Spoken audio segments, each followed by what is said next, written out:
امام کا ایک شاگرد کسی محفل میں بیٹھا تھا، نام اس کا حشام تھا. اس محفل میں امام پہ اعتراض کیا گیا کہ امام کی ضرورت نہیں ہے مذہب میں. حشام اٹھ کے کھڑا ہو گیا. اسے فوراً محفل میں کھڑے ہوئے اس شخص سے کہا، اس نے کہا تیرے پاس 2 ہاتھ 2 آنکھیں 2 پاؤں یہ ہیں، تو ہر وقت ہاتھ اٹھاتا ہے؟ کہنے لگا نہیں. کب اٹھاتا ہے؟ اس نے کہا جب میرا دل چاہے. اس نے کہا ہر طرف دیکھتا ہے؟ اس نے کہا نہیں. کدھر دیکھتا ہے؟ اس نے کہا جدھر میرا دل چاہے.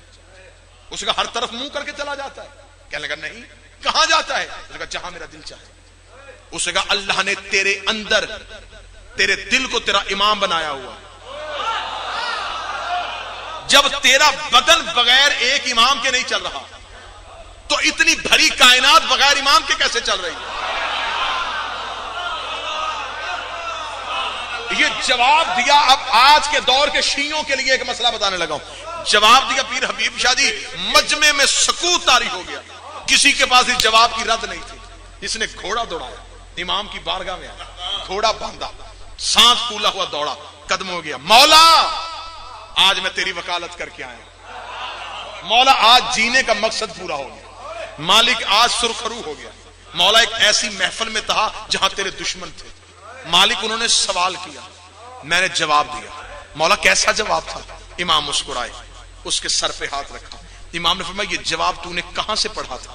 مولا کہیں سے نہیں. کس سے سنا تھا؟ مولا کہیں سے نہیں سنا تھا.